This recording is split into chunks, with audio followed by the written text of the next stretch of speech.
It matters what your spouse thinks of pursuing seminary studies.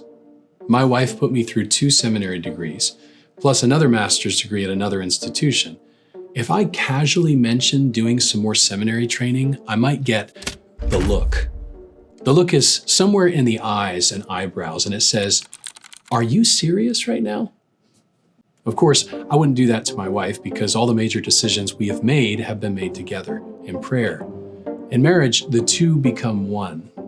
Biblically speaking, you don't have the option of making the decision on your own. But if you and your spouse are on board with you pursuing advanced studies at seminary, there are still some things to keep on your radar as a married couple. First, there is no addition without adaptation.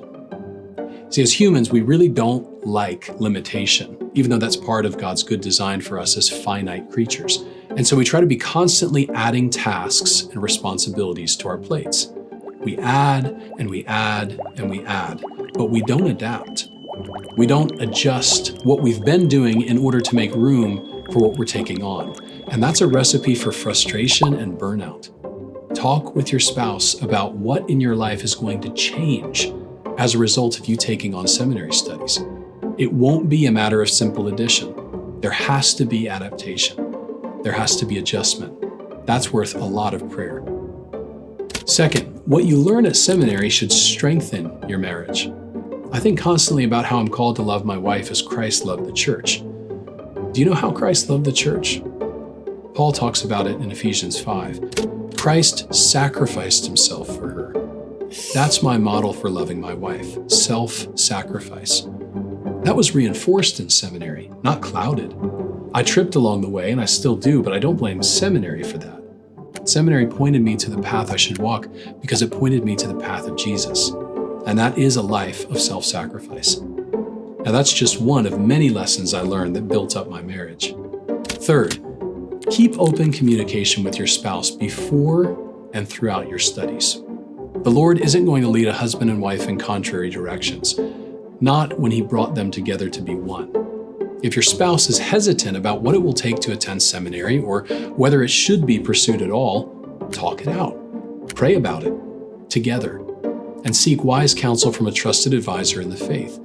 There is wisdom in a multitude of counselors, and you can never pray too much about a decision like this. So pray and ask for prayer. Fourth, schedule regular time with your spouse. Now that may be a no-brainer, but it's really important to consider when 200 pages of Herman Bavinck on divine attributes are calling your name, or when you have to take your daughter to the ER for an x-ray, or when you've canceled your last 2 date nights with your spouse so you could work on a paper. Don't let your quality time together diminish. Small spaces can easily become chasms that separate spouses. Be intentional about protecting your marriage. It doesn't just happen because you want it to. Fifth, bring your spouse in on what you're learning.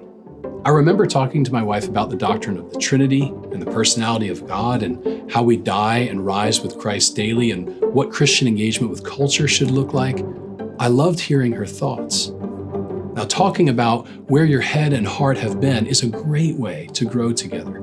And if you're an online student, our monthly coffee houses are a fun opportunity to connect your spouse to the community at Westminster. You can also enjoy access to family-oriented events like community movie nights, as well as our Seminary Wives Fellowship group. Take your spouse with you to seminary. Lastly, as you go through seminary, remember that this sort of intense study lasts only for a season, but you're committed to your spouse for a lifetime. Don't sacrifice your marriage at the altar of academic success. Glorifying God involves honoring your marriage covenant, and seminary should never conflict with this. It should help you grow more into a servant-hearted spouse who prioritizes the commitments of life according to God's Word. And God's Word has a lot to say about marriage. When spouses operate in unified pursuit of God's calling on their lives, beautiful, God-glorifying things can unfold.